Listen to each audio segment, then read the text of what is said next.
আসসালামু আলাইকুম। আমি ডাক্তার জাফর হক, অবসরপ্রাপ্ত জেনারেল ম্যানেজার বাংলাদেশ ব্যাংক। আমার অনেকগুলি সাকসেসফুল পেশেন্টের মধ্যে আজকে আরও একটি স্ট্রোক রোগী প্রায় সাফল্যের পথে। এর আগে যার ভিডিও করা হয়েছিল তখন রোগী কথা বলতে পারেনি, আজকে রোগীর মুখেও কথা শুনবো। রোগীর নাম হলো রুজিনা, বয়স হলো 35 বছর, যাকে ঢাকা শহরের 3টা স্বনামধন্য মেডিকেল থেকে ফেরত দেওয়া হয়েছিল। স্ট্রোকের কারণে যার ব্রেনে প্রচুর হ্যামারেজ হয়েছিল। প্রথমে নিউরোসায়েন্স হাসপাতাল, প্রথমে ন্যাশনাল হসপিটাল, তারপরে নিউরোসায়েন্স হাসপাতাল। সবাই একই কথা বলে, যদি অপারেশন করা হয় তাহলে সে আর জ্ঞান না ফিরতে পারে বা সে সুস্থ না হইতে পারে। এরপরে পরবর্তীতে যায় ঢাকা মেডিকেলে। ঢাকা মেডিকেল একই কথা বলে যে আমরা অপারেশন করতে পারবো, কিন্তু করলে তার সুস্থ হওয়ার সম্ভাবনা খুবই কম। কাজে তারা রুগীরাও সাহস পায়নি, তারাও অপারেশন করে নাই। তো সেই রুগী আল্লাহর অশেষ রহমতে আমার চিকিৎসায় আছে। আমার দিকে ধরো একটু মোবাইলটা, এখানে দেখো 21/12/2025।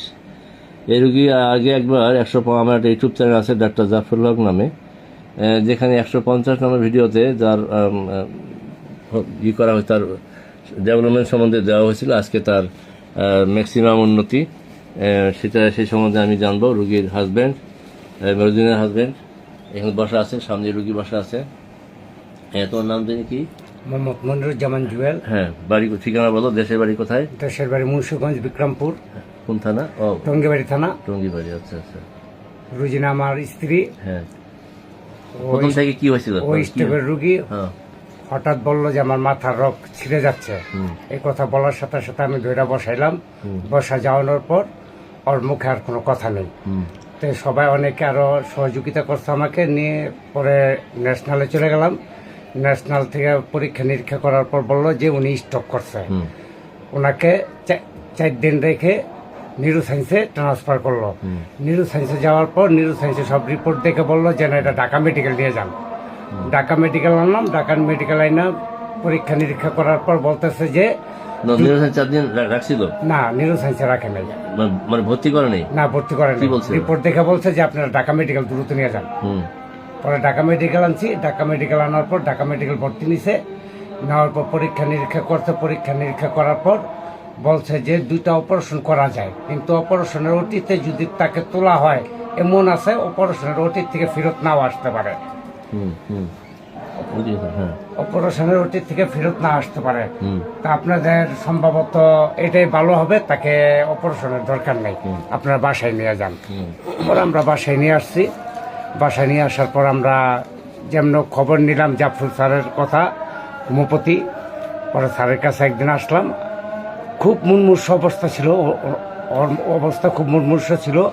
পরে একটু বন্ধ করে দাও, আগানটা শুনুন। আসার পর স্যারের কাছে সব বিস্তারিত বললাম।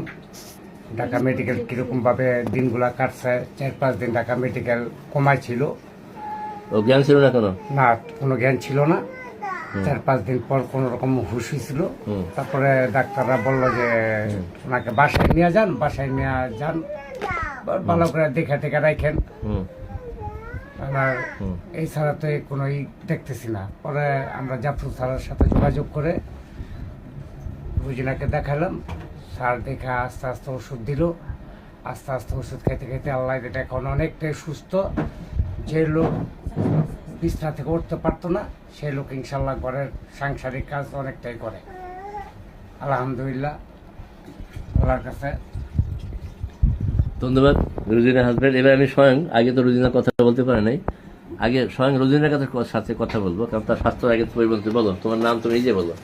তোমার কি হয়েছিল, যত শুনছো ভালো হওয়ার পরে সেটা বলো। হ্যাঁ, আস্তে আস্তে বলো তোমার নাম বলো। হ্যাঁ, আসসালামু আলাইকুম। হ্যাঁ, আমার নাম রুজিনা। আমি একটা ব্রেন স্ট্রোকের রোগী। আমি খুব অসুস্থ ছিলাম। তারপর আমি আল্লাহর রহমতে অনেক সুস্থ আছি। এখন কাজ কাম করতে পারো? জি, এখন আমি টুকটাক করে সংসারের সব কাজ আমি আস্তে ধীরে আল্লাহর রহমতে করতে পারি। আগে থেকে আল্লাহর রহমতে আমি অনেক সুস্থ আছি। অনেকটাই সুস্থ আছি। কিন্তু মোটামুটি এখন চলতে ফিরতে পারো, তাই না? হ্যাঁ জি। আর স্বাস্থ্যটা আগে তো স্বাস্থ্যটা শুকনা ছিল, এখন স্বাস্থ্যটা ভালো হয়েছে।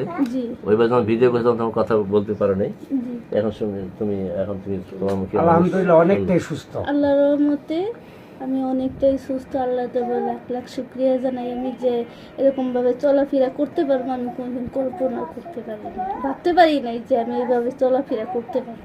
তুমি যে কমাইছিলা বা জ্ঞান তুমি সমস্ত তোমার পরে শুনছো নাকি? তাও জানে না। আমি পরে শুনছি যে আমি 7 দিন কমাইছিলাম।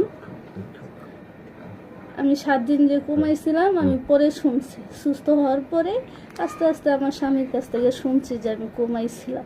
ধন্যবাদ মিস্টার রুদ্দিন, আপনার শুনলেন যে আসলে স্ট্রোকের রোগী আমার এরকম আরও অনেক সাকসেসফুল ভিডিও আছে এখানে। এখানে অনেকেই বলে যে এটা কী চিকিৎসা, অ্যালোপ্যাথি না হোমিওপ্যাথি, আর আসলে এটা হোমিও চিকিৎসা। আবার অনেকে জিজ্ঞাসা করে চেম্বার কোথায়। আমার চেম্বার হলো উত্তরযাত্রাবাড়ি 4 নম্বর গেট, ঢাকা, মক্কি মসজিদ এর পিছনে আমার নিজের 4তলা বাড়ির দোতলায় আমার চেম্বার। আবার অনেকেই বলে যে অবসরপ্রাপ্ত জান না, আমি বলি যে বাংলা ব্যাংকের জিএম এত বড় পদে চাকরি করে কীভাবে এত ভালো ডাক্তার হইল। তো এর পিছনে আমার ব্যাখ্যা হলো যে আমার হোমিও পরিবারের জন্ম।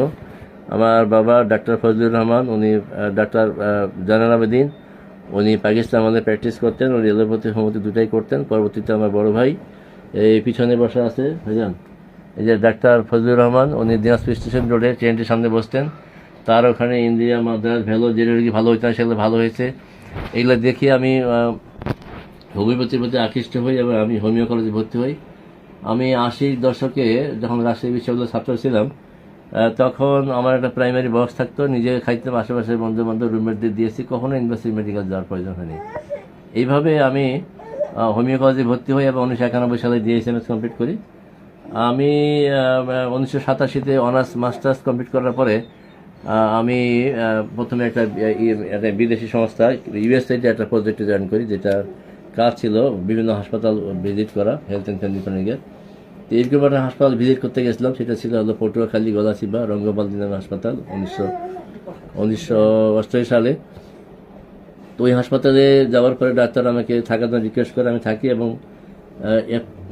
নাস্তা খাওয়ার পরে আমাকে বলে স্যার চলেন একটা রুগী আছে দেখতে যাই। ওনার হাসপাতালে ভর্তি ছিল, দেখলেন যে রুগীটা স্যালাইন দেওয়া।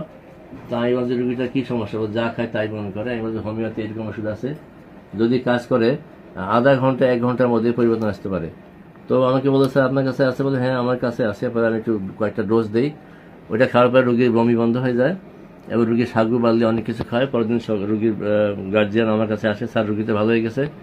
আমি বললাম যে আমার তো ওডি শেষ, আমি এখান থেকে পরবর্তীতে আবার সেই বরিশাল আরেকটা উপজেলায় আমার যাওয়ার কথা, সেটা হলো গলাচিপা, পরে সেটা হলো বাউফল। যাই হোক, এরপর থেকে আমি ওই চাকরির পরে আবার কেয়ারে জয়েন করি 1999 সালে, কেয়ার ইন্টারন্যাশনাল বাংলা ব্যাংকে। ওখানে চাকরি করার অবস্থায় আমি বাংলা ব্যাংকে রিটার্ন ভাইভা দিই। রিটার্ন ভাইভা দেওয়ার পরে যখন আমি চিন্তা করলাম যদি আমার চাকরি হয়, আমার বাড়ি নর্থ বেঙ্গল দিনাজপুর, আর আমার পোস্টিং হলো বরিশাল বানোয়ারিপাড়া। তো এই অ্যাপয়েন্টমেন্ট কার্ড চাকরি হলে যাবে দিনাজপুর, দিনাজপুর থেকে পাঠাবে আবার বরিশাল, ততক্ষণে হয়তো জয়েনিংয়ের সময় থাকবে না। তাই হয়তো আমার ভাগ্য ভালো, আমি এইচআর এক ম্যাডাম ছিল যার নাম ছিল নুরুন নাহার, ওনার গ্লাসের নিচে আমি একটা খাম রেখে যাই ঠিকানা দিয়ে। সেই চিঠিটা আমি একদিন পেলাম যে আমার বাংলাদেশে চাকরি হয়েছে। যাই হোক, আমি জয়েন করলাম। জয়েন করার পরে আমাকে কথায় কথা জানলো যে হোমিওর সঙ্গে জড়িত। বলতে এখন 2টা সমস্যা, ঠান্ডার সমস্যা, আরেকটা হলো একটা বাচ্চা হচ্ছে আর কনসিভ হচ্ছে না। যাই হোক, ওনাকে ওষুধ দেওয়া, উনি সফল হইলো। এরপরে পুরো ব্যাংক ছড়াই গেছে যে আমি ব্যাংকে চাকরি করতেছি, আমি একজন ডাক্তার আমাদের কাছে এখানে আছে, কারো কিছু হলে আমার কাছে আসতাম, ওষুধ দিতাম, কাজ হইতো। ঠিক এইভাবে যারা ব্যাংকে চাকরি করে তাদের বিভিন্ন লোনের সুবিধা আছে, হোন্ডা লোন, গাড়ি লোন, বাড়ির লোন। এই যে বাড়িটা করছি এটা ব্যাংকের টাকা দিয়ে করছি। যাই হোক, তো আমি হোন্ডা লোনের জন্য যে অফিসারের কাছে গেছি, অনেক ভিড়, আমি ওখানে পাচ্ছি না, পাত্তা পাচ্ছি না। যাই হোক, একদিন থেকে ওই অফিসার আমাকে ফোন দিচ্ছে যে আজকে যদি আপনার সাথে কথা না বলি আমার রান্না বাড়া বন্ধ। কেন? যেহেতু আমি বিয়ে করছি, কয়েক বছর হলো বাচ্চা হচ্ছে না, আপনার ওষুধ খেয়ে অনেকের বাচ্চা হয়েছে, আইডিওতে থাকি। তো আমাকে প্রতিদিন বলে আমি ভুলে যাই। তো আজকে যদি আমার সাথে কথা না বলি, দেখা করে না যায়, তো রান্না বাড়াই করবে না। যাই হোক, আমার সাথে কথা হইলো, আপনাকে ওষুধ দিয়ে আমি সফল হইলো। এইভাবে 1989 সাল থেকে আমার প্র্যাকটিস চলছে, কারো কিছু হলে আমি দিতাম। এবং 2022 সালের 1 এপ্রিল আমি জেনারেল ম্যানেজার হিসেবে অবসরে যাই। এবং অবসরে যাওয়ার পরে আমি পড়াশোনার অনেক সুযোগ পাই। এবং যখন ওই অবস্থায় চাকরির অবস্থা মানে আমার স্বাস্থ্য ভাই যার নাম ছিল কালাম, যে ছিল একটা কিডনি রোগী, তার আমি ওষুধ দিয়েছিলাম, কিন্তু ওই সময় সে ভালো হয়নি। আমার মনে একটা দুঃখ ছিল যে কেন কিডনি রোগী, সব রোগী চিকিৎসা হলে দেখানো হবে না। ওটা নিয়ে অনেক রিসার্চ করার পরে বর্তমানে আমার কিডনির উপর অনেক সফলতা।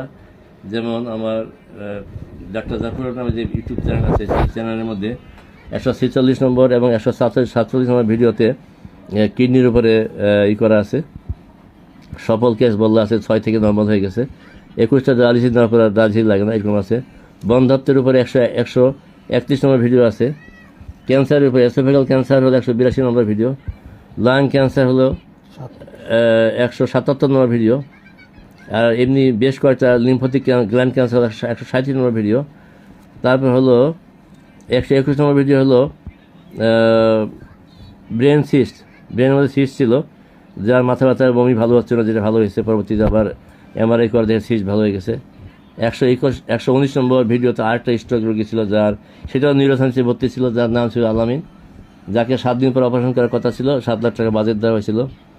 সেই আলামিনের ভাই একটা মসজিদ ইমাম, সেই ইমামের মাধ্যমে আমার খবর পায়, পাওয়ার পরে ওষুধ নিয়ে যায়, যাওয়ার পরে 7 দিন পর অপারেশন যখন হবে তার হোমিও খাওয়াই দেখে কী হয়। তো আমি ওষুধ দিয়েছি ভালো হবে বলে আমি জানতাম না। যে 1 মাস পরে সে আলামিন আমার চেম্বারে আসছে, যে আমি আলামিন, কোন আলামিন, যে আমার বাড়ি ব্রাহ্মণবাড়িয়া কসবা, আমার তো 7 দিন পরে ওষুধ নেওয়া, 7 দিন পরে আমার অপারেশনের কথা ছিল, অপারেশন লাগে না, সুস্থ আছি, ভালো আছি। যাই হোক, সে আলামিন এখন সুস্থ হয়ে এসে এখন সৌদি আরবে, সৌদি প্রবাসী, সে ভালো আছে, সে সুস্থ আছে। এইভাবে লিভার সিরোসিস রুগী ভালো হয়েছে, যেটা ভিডিও নম্বর হলো 130 number video, liver cirrhosis. Doctor Zafrullah নামে ইউটিউব চ্যানেল আছে, সেটা 103 নম্বর ভিডিওতে, যিনি যার পুরা শরীর যেমন পেট ফুলে গিয়েছিল, মারা গেলে কোথায় কবর দিবে সেই নির্ধারণ করা হয়েছিল। সেই রোগী এখন সুস্থ আছে, ভালো আছে, নাম হলো ডাক্তার আব্দুল সোবহান, বাড়ি হলো বরগুনা। এইভাবে অনেক সফলতা কেস এখানে আছে। তার ভিডিও লম্বা না করে আমার ওস্তাদ, আমার বড় ভাই এখানে বসা আছে, তার সুস্থতা কামনা করি এবং আমার জন্য দোয়া আছে, সমস্ত অসহায় মানুষের সুস্থতা কামনা করে এখানে শেষ করছি। আসসালামু আলাইকুম ওয়া রাহমাতুল্লাহি ওয়া বারাকাতুহু।